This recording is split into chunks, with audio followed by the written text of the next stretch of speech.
மதுரை உயர்நீதிமன்றத்தில் நான் வழக்கறிஞராக இல்லாத வழக்கில் என்னை அழைத்து கோழையா போராளியா என்று கேட்டு இழிவுபடுத்திய சூழ்நிலையில் ஒட்டுமொத்த தமிழ்நாட்டு மக்களும், குறிப்பாக வழக்கறிஞர் சங்கங்களின் கூட்டமைப்புகள், ஜாக் ஃபெடரேஷன், சென்னை உயர்நீதிமன்ற வழக்கறிஞர் சங்கம், மதுரை மாவட்ட நீதிமன்ற வழக்கறிஞர் சங்கம், தமிழகம் முழுவதும் உள்ள வழக்கறிஞர் சங்கங்கள், அனைத்து கட்சிகள், அமைப்புகள், இயக்கங்கள், ஊடக நண்பர்கள், பெயர் தெரியாத பலரும் தமிழ்நாட்டில் மட்டுமல்ல இந்தியா முழுவதும் இருந்து பல வெளிநாடுகளிடமிருந்து அங்கிருந்தெல்லாம் பேசி எனக்கான ஆதரவை, நாங்கள் நீதியின் பக்கம் நிற்கிறோம், உங்களின் பக்கம் நிற்கிறோம் என்று சொன்னார்கள். தனித்தனியாக பெயர் சொல்ல முடியாது, அவ்வளவு பேர் இருக்கு. எனவே அனைவருக்கும், இன்று ஒட்டுமொத்த தமிழக மக்களுக்கும் இந்த பிரச்சனையில் நீதிக்காக குரல் கொடுத்த அனைவருக்கும் எனது மனமார்ந்த நன்றியை தெரிவித்துக் கொள்கிறேன். இன்றைய தினம் எனக்கு மதுரை சைபர் கிரைம் காவல் நிலையத்திலே ஒரு சம்மன் அனுப்பி, நான் கடந்த 25ஆம் தேதி கொடுத்த புகாரின் பேரில் விசாரணைக்கு வர சொல்லியிருந்தார்கள். இன்றைய தினம் நான் விசாரணைக்கு ஆஜராகி, அந்த விசாரணையில் நான் உச்சநீதிமன்றத்துக்கு கடந்த ஜூன் மாதம் 14ஆம் தேதி ஒரு புகாரை தயாரித்து 21ஆம் தேதி உச்சநீதிமன்றத்துக்கு அனுப்பினேன்.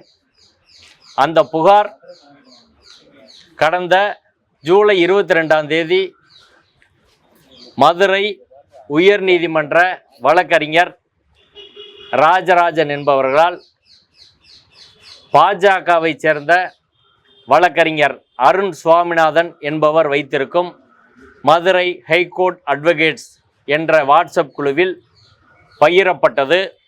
அதன் பின் அந்த புகார் தமிழ்நாடு முழுவதும் பகிரப்பட்டிருக்கிறது. அதே புகார் எனக்கும் பகிரப்பட்டது.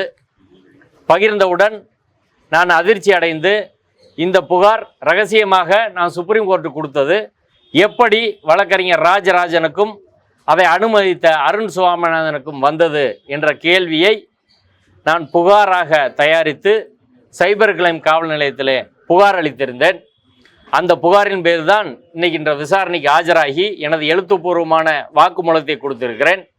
எனது வாக்குமூலத்திலே நான் எழுப்பியிருக்கும் கேள்விகள்: உச்சநீதிமன்றத்திற்கு ரகசியமாக அனுப்பப்பட்ட புகார் அங்கிருந்து எப்படி வந்துச்சு? ராஜராஜனுக்கு அந்த புகாரை முதலில் அனுப்பியவர் யார்? ராஜராஜனுடைய மொபைல் எண் கொடுத்துருக்கிறேன், வாட்ஸ்அப் குழு பெயர் கொடுத்துருக்கிறேன், அருண் சுவாமிநாதன் என்னை இங்கே பகிர்ந்திருக்கிறேன், விசாரணையிலே கொடுத்துருக்கிறேன். இவர்களுக்கு எப்படி தெரிந்தது? யார் யார் பேசி என்ன முடிவு செய்து இந்த ரகசிய புகார் என்பது பகிரப்பட்டது என்ற கேள்வியை எழுப்பி, முதலில் ராஜராஜனுக்கு எந்த ஃபோன்லேருந்து வந்துச்சு? இதுதான் நம்மளோட கேள்வி. ராஜராஜன் மொபைலுக்கு எந்த ஃபோன்லேருந்து வந்துச்சு என்பதை விசாரித்தால் அதற்கான தொடர்ந்து பார்த்தா உண்மை என்ன என்பதை கண்டறிய முடியும். ஏன்னால் இது சாதாரண விஷயம் கிடையாது. இது ஒரு சிட்டிங் ஜட்ஜு மேலே அரசியல் சட்ட விரோதமாக அவர் செயல்படுகிறார் என்ற விவரங்களை நான் தொகுத்து அனுப்பிய புகார். நான் எந்த வாட்ஸ்அப் குழுவிலே அதை பகிரல, எந்த சமூக வலைத்தளத்திலும் அதை பகிரவில்லை. ரிஜிஸ்டர் போஸ்ட்டில் அனுப்பினேன். என் கையில் இருக்க காப்பியில் கூட கையெழுத்து தான் போட்டு வச்சுருக்கிறேன், சீல் இல்லை. ஆனால் பகிரப்பட்ட காப்பியில் சீலோட ஸ்கேன் காப்பியாக வந்திருக்குது. அப்போ ஸ்கேன் பண்ணி யாரோ அனுப்பி தான் இதை செய்திருக்கிறார்கள். இப்போ இதில் கேள்வி முக்கியமாக என்னென்னா, ஒரு வழக்கறிஞர் அனுப்பிய புகாரை அதை உச்சநீதிமன்றத்துக்கு நம்ம அனுப்புகிறோம், அதே புகார் இங்கே பகிரப்படுது அப்படின்னா அந்த புகாரோட ரகசியத்தன்மை என்ன? அனுப்பிய நபருக்கான பாதுகாப்பு என்ன? அவர் உயிருக்கு எப்படி ஆபத்து ஏற்படும்? அதன் தொடர்ச்சியாக இங்கே நீதிமன்றத்தில் நடந்தது நீதிமன்ற அவமதிப்பு பிரச்சனைகள்லாம் நீங்கள் பார்த்தீங்க. அப்போ சாதாரண மக்கள், மற்ற வழக்கறிஞர்கள் சிட்டிங் ஜட்ஜு மேலே எப்படி கம்ப்ளைண்ட் கொடுப்பாங்க? இந்த கேள்வி இருக்கா இல்லையா? இப்போ என் பேரை பொதுவாக கூட ஒரு பகிரக்கூடிய நபர்கள் என் பேரை மறைச்சிட்டுனாலும் பகிரணுமா இல்லையா? அது ஒரு சட்டப்படியான ஒரு விஷயங்க. ஒரு விக்டிம் பேரை வந்து நீங்கள் பகிரக்கூடாதுன்னு போகிற, அதே போல் புகார்தார் ரகசியமாக கொடுத்தது என் பேரை பகிரக்கூடாது, அதுவே அஃபென்ஸு. என் பேரோடு சேர்த்து அவர்கள் பகிர்ந்ததே குற்றம். எனவே சைபர் கிரைம் காவல் நிலையம் இன்றைக்கி வரை எஃப்ஐஆர் போடாமல் இருக்கிறதே எனக்கு சங்கடமாக இருக்குது. இப்படி ஒரு முக்கியமான பிரச்சனையில் எஃப்ஐஆர் போடாமல் அவங்க இருக்கிறாங்க. எஃப்ஐஆர் உடனே போட்டு இதை கண்டறிய வேண்டும் என்ற கோரிக்கையை நான் வைத்திருக்கிறேன். அதன் அடிப்படையில் உரிய விசாரணையை அவர்கள் செய்வார்கள் என்று நான் எதிர்பார்க்கிறேன். சார், நீங்க சுப்ரீம் கோர்ட்டுக்கு அனுப்பிச்சது வந்து உயர்நீதிமன்றத்துக்கு அது கேள்வி எழுப்பி வந்திருக்கா? அது எனக்கு தெரியாது. எனக்கு அதை பற்றி எந்த தகவலும் வரவில்லை. எனக்கு உச்சநீதிமன்றத்தில் எந்த தகவலும் இதுவரை வரல. உயர்நீதிமன்றத்துக்கு வந்துச்சா இல்லையான்னு எனக்கு தெரியாது. இந்த புகாரின் மீது உரிய நடவடிக்கை எடுக்க வேண்டும் என்று கேட்பதோடு சில விஷயங்கள் இப்போ சமூக வலைதளங்களில் சமூகத்திலே நடந்து கொண்டு இருக்கிறது. அது தொடர்பான எனது கருத்தையும் பகிர விரும்புகிறேன். இந்து முன்னணியைச் சேர்ந்த காடேஸ்வரா சுப்பிரமணியம் என்பவர் நீதிபதி திரு ஜி.ஆர். சாமிநாதன் அவர்களுக்கு ஆதரவாக அறிக்கை வெளியிட்டிருக்கிறார். நெல்லையிலே இந்து முன்னணி வழக்கறிஞர்கள் நீதிபதி திரு ஜி.ஆர். சாமிநாதனுக்கு ஆதரவாக ஆர்ப்பாட்டம் நடத்தியிருக்கிறார்கள். ஆர்எஸ்எஸ் அமைப்பின் வழக்கறிஞர் பிரிவான ஏபிவிஎஸ் என்ற அமைப்பின் சார்பிலே ஒரு பெரிய அறிக்கை எனக்கு எதிராகவும் நீதிபதி திரு ஜி.ஆர். சாமிநாதனுக்கும் ஆதரவாக பகிரப்பட்டு வருகிறது சமூக வலைத்தளங்களில். தென்னிந்திய ஃபார்வர்ட் பிளாக் கட்சியைச் சேர்ந்த ஆர்எஸ்எஸ் அமைப்போடு தோழமை அமைப்பாக இருக்கக்கூடிய திருமாறன் என்பவர் என்னை கடுமையாக விமர்சித்து ஒரு மோசமான வார்த்தைகளை சொல்லி நீதிபதி திரு ஜி.ஆர். சாமிநாதனுக்கு ஆதரவாக அறிக்கையை வெளியிட்டிருக்கிறார். தொடர்ந்து பாஜகவை சேர்ந்த திருப்பதி நாராயணன் அவர்கள் நீதிபதி ஜி.ஆர். சாமிநாதனுக்கு ஆதரவாக அறிக்கையை வெளியிட்டு இருக்கிறார். இப்போ இதில் என்ன நடக்குதுன்னு எனக்கு புரியலை. ஒரு நீதிபதி அவர்கள் சட்டப்படி அவர் நடவடிக்கை எடுக்கிறார்னா சங் பரிவார அமைப்புகள் பிஜேபி ஆர்எஸ்எஸ்க்கெல்லாம் என்ன வேலை? ஏன் அவங்க அதை கொடுக்குறாங்க? இப்போ நீதித்துறையில் அரசியலை புகுத்துவது யார் என்ற கேள்வி இருக்குதா இல்லையா? எனக்கு ஏதோ திமுக ஆதரவாக இருப்பதாக ஒரு செய்தியை பரப்புகிறார்கள். இப்போ பிஜேபிக்காரங்க ஆர்எஸ்எஸ்காரங்க சங் பரிவார அமைப்பை சேர்ந்தவர்கள் நீதிபதி அவர்களுக்கு ஆதரவாக கொடுப்பதால் அவர்கள் எல்லாம் நீதிபதிக்கு ஆதரவானவர்கள் அப்படி சொல்ல முடியுமா? எனக்கு இன்னைக்கு வரை திமுகவிலிருந்து நேரடியாக எந்த ஒரு அறிக்கையும் வரவில்லை. விசிக தலைவர் திருமாவளவன் அவர்கள் அறிக்கை கொடுத்திருக்கிறார். சிபிஎம் தோழர் செயலாளர் சண்முகம் அவர்கள் அறிக்கை கொடுத்திருக்கிறார். அதே போல சிபிஐ முத்தரசன் அவர்கள் கொடுத்திருக்கிறார். திராவிடர் கழக தலைவர் ஆசிரியர் வீரமணி கொடுத்திருக்கிறார். தோழர் குளத்துருமணி, ராமகிருஷ்ணன், நாகை திருவள்ளுவன் உள்ளிட்ட அனைத்து ஜனநாயக சக்திகளும் கொடுத்திருக்கிறார்கள். ஆனால் திமுகவிலிருந்து இன்னும் எனக்கு ஆதரவாக எந்த அறிக்கையும் வரவில்லை. நான் எல்லா கட்சிக்காரர்களையும் நான் சந்திக்க இருக்கிறேன். இப்போ இந்த பிரச்சனை அரசியல் பிரச்சனையாக ஆர்எஸ்எஸ் பிஜேபி சங் பரிவார அமைப்புகளால் மாற்றப்படுகிறது.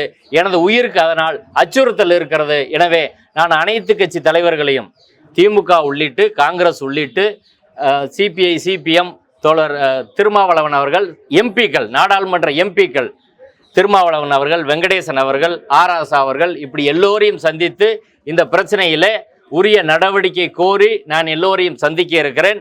ஏனென்றால் எனக்கு மிகப்பெரிய அச்சுறுத்தல் என்பது இருக்கிறது. சங் பரிவார அமைப்பை சேர்ந்தவர்கள் அவங்க எல்லாமே சமூக வலைத்தளம் என்னுடைய அடையாளங்களோடு அவர்கள் வெளிப்படுத்தி பேசி வருகிறார்கள். ஒன்று. ரெண்டாவது விஷயம், எனக்கு ஏதோ திமுக வீடு கொடுத்ததா அப்படி ஒரு செய்தியை பேசி வருகிறார்கள். எனக்கு வீடு எந்த தேதியில் யாரால் எங்கு கொடுக்கப்பட்டது என்ற ஆதாரங்களை யாராவது கொடுத்தால் அவருக்கே அந்த வீடை நான் எழுதி வச்சிடுறேன். அவருக்கே எழுதி கொடுத்துட்றேன், வாங்கிக்கிறட்டும். வேற என்னென்ன யாருக்கு எனக்கு கொடுத்தாங்கன்னு யாரா ஆதாரங்களோடு நிரூபித்தால் அவர்களுக்கே நான் அதை கொடுக்க தயாராக இருக்கிறேன் என்று நேரடியாக தமிழக மக்களுக்கு பகிரங்கமாக பேசியவர்கள் எல்லாம் நான் இந்த செய்தியாளர் சந்திப்பின் வாயிலாக இந்த செய்தியை தெரிவிக்கிறேன். இந்த பிரச்சனை இன்னைக்கு நெல்லையில் நடந்திருக்க பிரச்சனை என்னங்க? நெல்லையில் நடந்திருக்க பிரச்சனை சனாதன சாதிய கட்டமைப்பின் விளைவால் நடந்த ஒரு பிரச்சனை. சனாதன சாதிய கட்டமைப்பு பிறப்பால் நீ உயர்ந்தவன் இன்னொருத்தன் தாழ்ந்தவன், அந்த பிள்ளை எப்படி நீ காதலிக்கலாம் என்ற அடிப்படையில் நடந்த கொலை அது. இப்போ சனாதன வேதங்கள் அப்படின்றத அம்பேத்கர் அவர்கள் சொல்லியிருக்கிறார். இந்த சாதிய சனாதன கட்டமைப்பு இந்த வேத இதிகாசங்களின் மீது மிகப்பெரிய தாக்குதல் நடத்த வேண்டும். அனிகிலேஷன் ஆஃப் கேஸ்ட், சாதியை அழித்தொழித்தல் என்ற நூலில் அம்பேத்கர் அவர்கள் சொல்கிறார். சாதியை கட்டமைப்பை தாங்கி பிடிக்கும் வேத இதிகாசங்கள் மீது வெடிகுண்டு வீச வேண்டும் என்று அம்பேத்கர் சொல்கிறார். அம்பேத்கர் கருத்தை யாரால் மறுதளிக்க முடியுமா? அப்ப அரசியல் சட்டம் என்ன சொல்கிறது, இந்த சனாதன கட்டமைப்பு, சாதிய கட்டமைப்பு என்ன சொல்கிறது? இன்னைக்கு கவின் என்ற சகோதரர் படுகொலை செய்யப்பட்டிருக்கிறார். தமிழ் சமூகத்திலே பல்வேறு சமூகங்களுடைய மோதல் நடக்கிறது. இதற்கெல்லாம் காரணம் என்பது சாதிதான. இப்ப சாதியை ஒழிக்க வேண்டும் என்று யாராவது பேசுகிறார்களா? இந்திய அரசியல் சட்டத்தில் ஆர்டிகல் 70 தீண்டாமை ஒழிக்கப்பட்டது என்று இருக்கிறது. சாதி ஒழிக்கப்பட்டது என்று இருக்க வேண்டும். அதை நோக்கியான போராட்டத்தை, சாதியற்ற சமூகத்தை நோக்கி போராட வேண்டும். இங்கே வேத தர்மத்தை, சனாதன தர்மத்தை ஆதரித்து பலரும் பேசிக் கொண்டிருக்கிறார்கள். அதுதான் இந்த ஜாதிய கட்டமைப்பை நியாயப்படுத்துகிறது. பாஜக, RSS தமிழ்நாட்டில் வளர்வதற்கும் இந்த சாதிய வன்கொடுமைகளுக்கும் இந்த மோதலுக்கு, ஆணவ படுகொலைகளுக்கெல்லாம் நேரடி தொடர்பு இருக்கிறது. நீதான் பெரிய ஆளு, நீதான் ஒரு சாதி பெருமை இல்ல. சாதின்னு எங்கெங்க இருக்கு? சாதின்னு ஒன்று கிடையவே கிடையாது. ஆனால் இல்லாத ஒன்றை மனித மனத்தில் புகுத்தி அதை செய்தது வேத சாஸ்திரங்கள் என்று அம்பேத்கர் சொல்கிறார். நான் சொல்லல, அம்பேத்கர் புத்தகத்தை யார் வேணாலும் படிச்சு பாருங்க. ஆனால் அதை ஆதரித்து இந்த நாட்டிலே பிரச்சாரம் செய்து கொண்டு இருக்கிறார்கள். அவர்கள் எல்லாம் வேத தர்மத்தை, சனாதனத்தை ஆதரித்து பேசுபவர்கள் சாதியை ஒழிப்போம் என்று பேசுவார்களா? பேசணும்ல. இன்னைக்கு இந்த படுகொலை நடந்ததற்கு காரணமானவர்கள் அனைவரும் இந்த சித்தாந்தத்தை நியாயப்படுத்துவர்கள், சனாதன தர்மத்தை நியாயப்படுத்துவர்கள், சாதிய கட்டமைப்பை நியாயப்படுத்துவர்கள், பிறப்பால் ஏற்றத்தாழ்வை நியாயப்படுத்துபவர்கள். அதை ஏற்றுக்கொள்ள முடியுமா என்ற கேள்வியை பொது சமூகத்தில் வைத்து ஒட்டுமொத்த தமிழ்நாடும் சாதி ஒழிப்புக்கு தயாராக வேண்டும். அதற்கான ஒரு பெரிய இயக்கத்தை நாம் முன்னெடுக்க வேண்டும் என்று கோருகிறேன். அனைத்து கட்சிகளும் அதில் களமிறங்க வேண்டும். தமிழர்கள் தங்களுக்குள் மோதிக்கொள்ளக்கூடாது. நமக்கான எதிரிகள் வேறு, இலக்குகள் வேறு. அம்பேத்கரும் பெரியாரும் அதை அடையாளம் காட்டியிருக்கிறார்கள். எனவே இந்த இப்ப நடந்து கொண்டு இருக்கிற சமூக வலைத்தளங்களில் நடந்து கொண்டு இருக்க விவாதம் என்பது, அந்த போர் சங் பரிவார அமைப்புகள் எனக்கு எதிராக வைக்கிற வாதம் என்பது, இது நான் புதுசா நடத்துகிற ஒரு பிரச்சனை கிடையாது. இது சமத்துவத்திற்கும் சனாதனத்துக்கும் நடக்கிற ஒரு போர். பிறப்போக்கும் எல்லா உயிருக்கும் என்ற கருத்திற்கும், பிறப்பால் ஏற்றத்தாழ்வு கற்பிக்கிற மனுவுக்கும் நடக்கிற போர். திருவள்ளுவரிலிருந்து, வள்ளலாரிலிருந்து தந்தை பெரியார், அம்பேத்கர், பகத்சிங், காரல் மார்க்ஸ், வஉசி இல்லட்டி எண்ணற்ற தலைவர்கள் இந்த சமத்துவ சமூகத்திற்காக போராடி இருக்கிறார்கள். அந்த வழியில்தான் நானும் நிற்கிறேன். எனது போராட்டம் தொடரும். எஃப்ஐஆர் அதான் போலீஸ்ட்டு தான் நீங்கள் கேட்கணும். கம்ப்ளைண்ட் கொடுத்து காக்னிசன்ஸ் மேட் அவுட் ஆகணும், இமீடியட்டாக எஃப்ஐஆர் போடணும். ஆனால் இவர்கள் போடல. போலீஸ்ட்டு தான் நீங்கள் அதை கேட்கணும்.